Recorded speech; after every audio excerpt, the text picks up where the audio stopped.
Good morning, everyone, and thank you for joining us for today's operator meeting. My name is Hannah Hickam, and I'll be your host. We do not have any presentations today. We are just doing Q&A, so you can go ahead and type those questions into the chat, and we will answer them.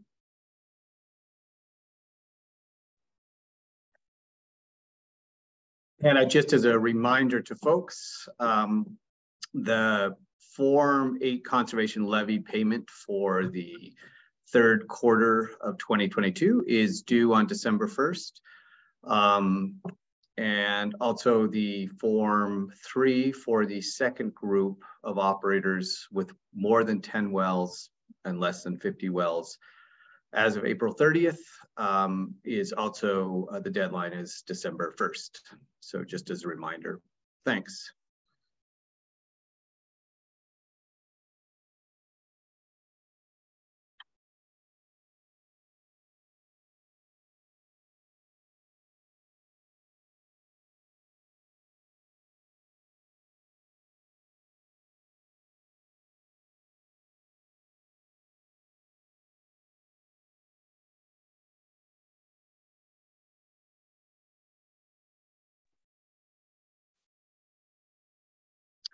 And we have, it looks like one question.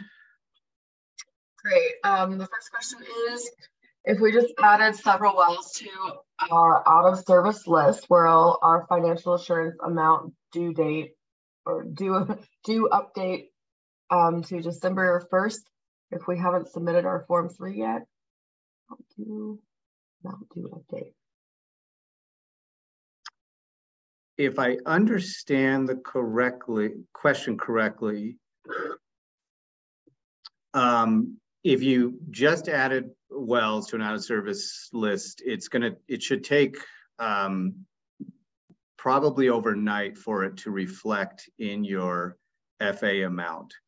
You will have to generate a new Form 3 after 24 hours has gone by to see those changes reflected in the Form 3.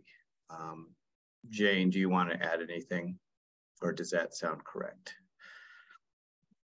Well, the question was, does it affect your due date? And no, it doesn't. The due date for your plan to be filed was based on the number of wells you had on April 30th. Actually, it says our FA amount due update. Oh, the amount? Oh, I thought it was, okay. Oh, well, that depends on your option. Out of service wells are excluded from requiring financial assurance for options 1, 2, and 6. Options 3, 4, and 5 will include out of service wells do require financial assurance. And like Chris said, if you file your 6A, you got to wait for the database to update, for that to be reflected in the automatic calculations in your Form 3. And if you have a Form 3 in draft, that will not be updated. When you create a Form 3 in draft, it locks in all your well data, all the numbers of wells, the status, the designations of the wells on that day. So if you want to see an update, you'd have to create a new Form 3, which is fine.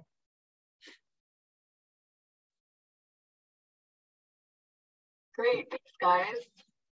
The next question is about hearing applications, and I don't think we have anybody online that can answer a hearing applications question.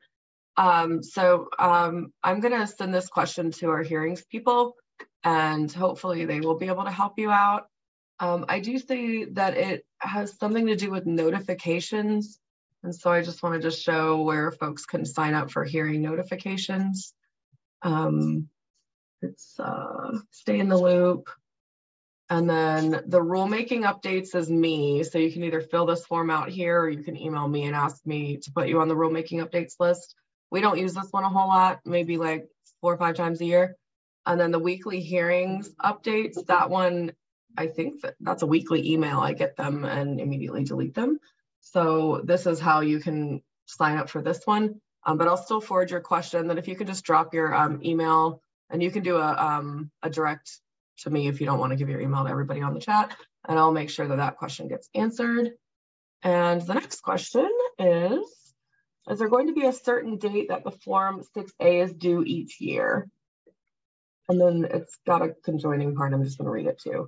If a well becomes inactive prior to our annual Form 6A filing, may we file a Form 5B to keep it inactive in the interim prior to putting it on the annual 6A?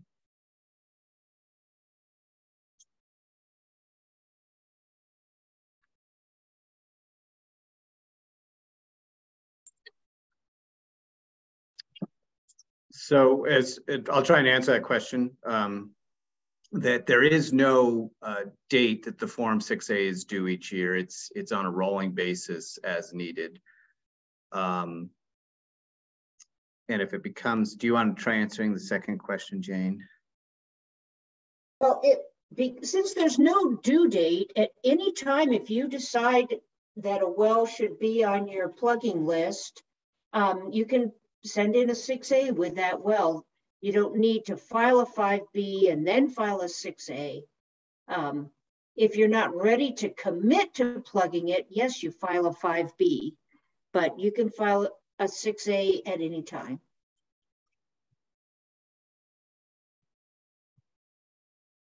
Great, thank you, Jane. Thank you, Chris. There are no other questions right now, but we'll just see if anyone types any more in.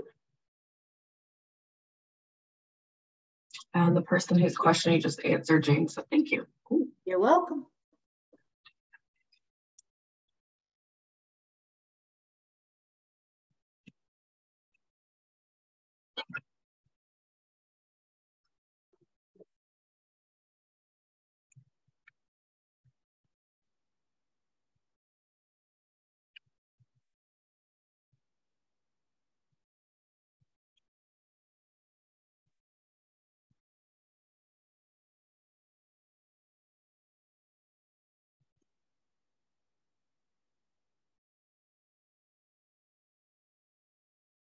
All right, we still don't have any questions. We'll go ahead another minute and then wrap up.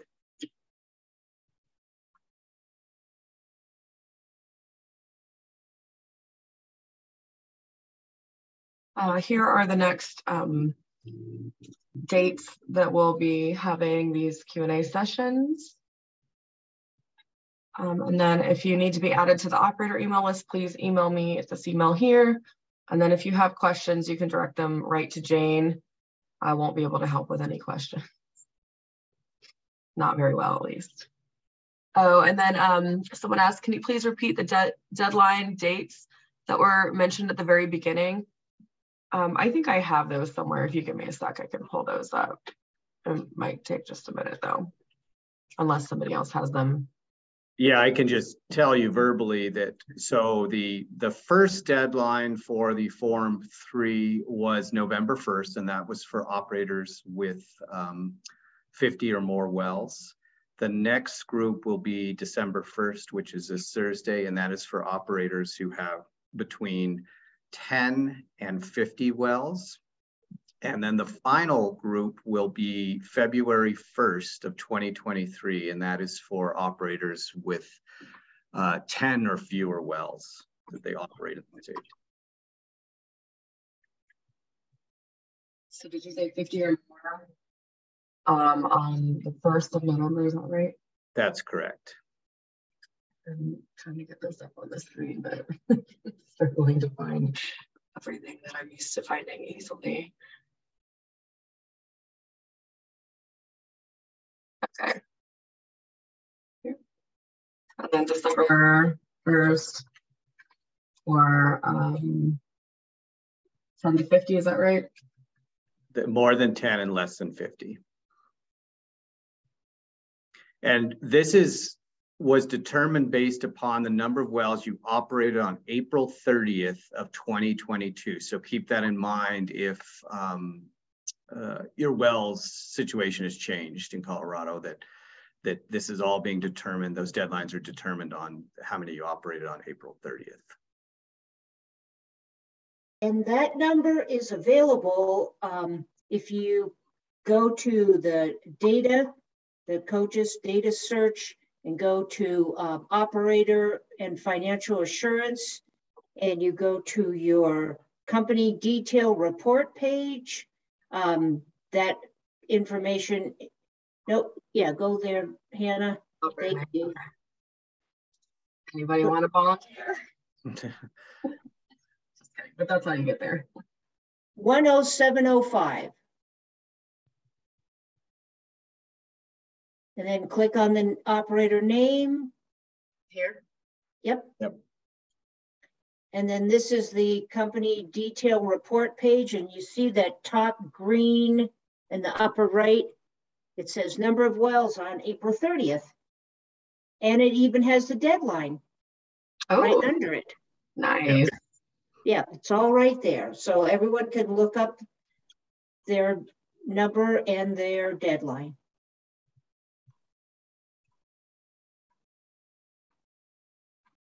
And it looks like we have another question. Is the Form 6A reviewed or is it an automatic process? Jane, do you want to answer? Oh, it's automatic. Yeah. Yeah.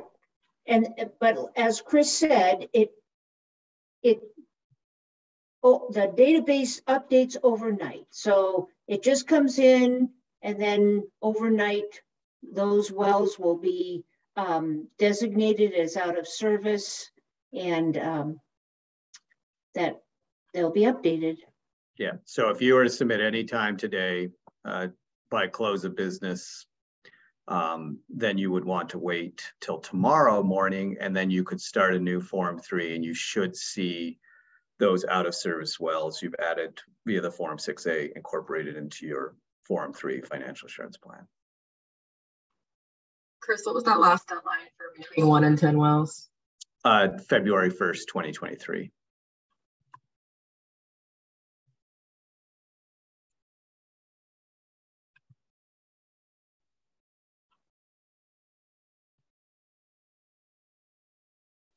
Actually, it's 10 or less wells, Hannah.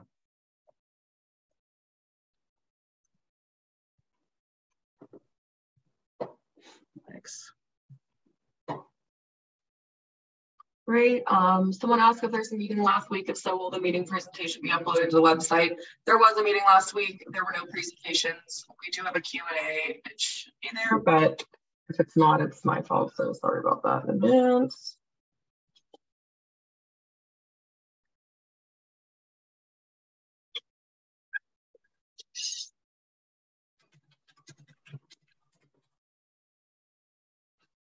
Yeah, I'll make sure that gets up later today. Sorry about that. There was only one question though. So just one comment about out of service wells.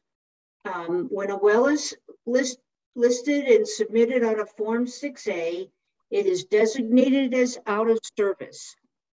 And by virtue of that, it's now on the operator's plugging list. And according to the rules, a plugging due date is assigned to that well. There is no provision in the rules for getting a well off an operator's plugging list. The intent was to encourage operators to plug their wells, to commit to plugging their wells. So once that well's on your plugging list, you're committed to plugging it. So be thoughtful when you put wells on there. If you think you might return a well to production and it is inactive, the appropriate path for that well would be to file a Form 5B, designating it as noticed inactive, and at some point it would possibly be subject, depending on your financial assurance plan, it could be subject to additional financial assurance. But like I said, there's no coming off the plugging list. There's no undoing a Form 6A once it's been filed for a well. Thank you, Jane. I just lost my chat box, but that's okay. In what circumstances will out of service wells be considered for additional financial assurance? So every year, an operator, if you have out of service wells, you will file a Form 6B, which is a, I guess it's called out of service well report. And on that, you will provide an update for every well on your plugging list in terms of, you know, if you've plugged it yet, you know, when are you going to plug it, all of that. And at that, and those are reviewed by staff, unlike the 6A, that's just an automatic change of the well designation. The 6B will be reviewed, and staff will be considering if an operator is making progress toward getting all their wells plugged that are on their plugging list. And at that point, it's possible that the director would request additional financial assurance if the operator, you know, if you have 500 wells on your plugging list and you haven't plugged one in the past year, then there might be some concern. So it's all about, additional financial assurance is all about if the, whether or not the commission thinks that the state of Colorado is going to end up having to plug your wells and reclaim your well sites. I hope that helps. Thank you, Jane. Looks like we have more questions right now. I'm looking for just a few more minutes. Oh, a minute.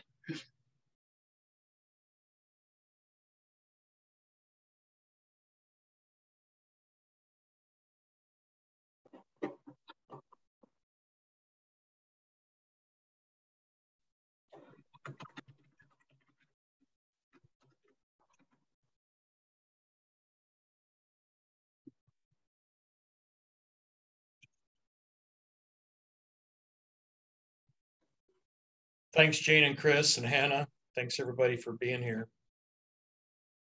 Yeah, thank you very much. Have a good day, everyone. Thanks. Bye. Thanks, Hannah. See you next week.